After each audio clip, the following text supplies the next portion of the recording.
সে তো নিজে স্বীকারোক্ত, নিজে যখন স্বীকারোক্ত তার তো কোনো আবার কিছু করা লাগে না, করা লাগে। প্রথমত স্বীকারোক্তির মাধ্যমে আসিয়া ঘটনার সকল দায় স্বীকার করে নিয়েছে হিটু শেখ, এবং দ্বিতীয়ত ডিএনএ টেস্টের পরে আসিয়ার মাঝে হিটুর সংশ্লিষ্টতাও মিলেছে। তাহলে এতটা প্রমাণ পাওয়ার পরেও এখন পর্যন্ত কেন ফাঁসির দড়িতে ঝুলছে না হিটু শেখ? ঠিক এমনই অভিযোগ তুলেছে আসিয়ার মা। ঠিকঠাক বিচার পাচ্ছে না বলেই অভিযোগ দাঁড় করিয়েছে আসিয়ার পরিবার। কিন্তু সেই শুরু থেকে একটা প্রশ্ন রয়েছে, হিটু শেখ এবং তার পুরো পরিবার ঠিক কতটা দোষী, নাকি নিজেদের পরিকল্পনা অনুযায়ী হিটুর পরিবারকে ফাঁসানো হয়েছে? সেই সকল বিস্তারিত জানতে সম্পূর্ণ ভিডিওটি দেখে সঙ্গেই থাকুন।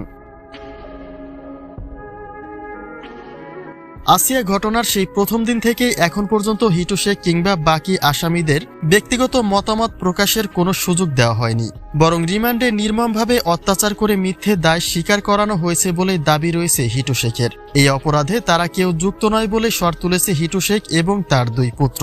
হিটু বলেন, সজীব বাদেও অন্য ছেলের সাথে প্রেমের সম্পর্ক রয়েছে আসিয়ার বড় বোন হামিদার, তাই হামিদাকে শক্ত করে চেপে ধরলেই আসল অপরাধী বেরিয়ে আসবে। একই সাথে সজীব শেখ জানান, এই ঘটনাটি ঘটেছিল সকাল 11টার দিকে, যখন তারা সকলেই নিজ নিজ কাজে যুক্ত ছিলেন। কিন্তু সেই বিষয়টিকে মাঝরাতে বলেই তাদের পুরো পরিবারকে মিথ্যে মামলায় ফাঁসিয়ে দিয়েছে হামিদা। হিটু শেখ এবং তার পুরো পরিবার জেলবন্দি থাকলেও সন্দেহের মোড়টা বারবার হামিদার দিকেই ঘুরে দাঁড়ায়, কেননা হিটুর পরিবারের সকল সদস্যদের মুখে সেই শুরু থেকে একই তথ্য পাওয়া গেছে।